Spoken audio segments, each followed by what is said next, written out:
The Israeli propaganda machinery and also mainstream media all over the world are completely obsessed with trying to prove that Shifa Hospital in Gaza City is a Hamas military command center. I have never seen it. My colleagues who have been working there from the international community have never seen it. We haven't seen any high-ranking people from the resistance, nor have we seen soldiers in the hospital, nor has there been any sign of restrictions for us to move around. What they're trying to do is actually to hide the fact that the Israeli occupation army are systematically attacking healthcare in Palestine, not only in Gaza, but also in the West Bank. And I'll show you this latest report from, as you can see, from the health cluster in the WHO. First, if you look at healthcare facility functionality, you can see this graph.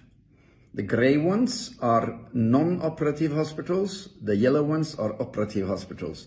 And the graph starts here on the 8th of October and it's ending here on the 14th of October. And you can see how there has been a steady diminishing of operative hospitals. Actually, today there are only 9 partially functioning hospitals in Gaza.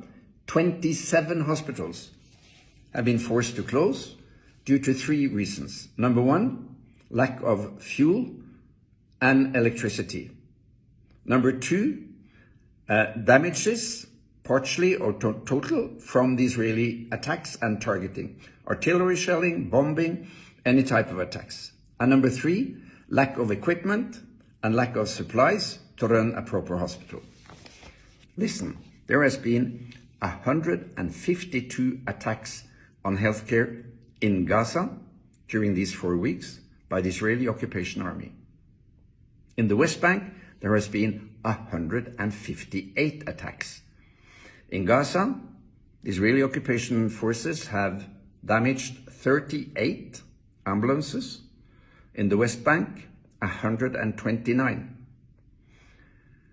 In Gaza, they have killed 198 healthcare workers. So my point is, Shifa is used as a smokescreen to hide the fact that the Israeli army is constantly attacking healthcare services, both in the West Bank and in Gaza.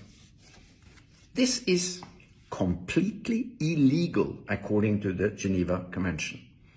Hospitals, ambulances, primary healthcare clinics are shielded objects in any armed conflict, and so are health personnel.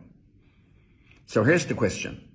When are mainstream media going to read the sources and study the facts and stop listening to this Israeli propaganda machinery?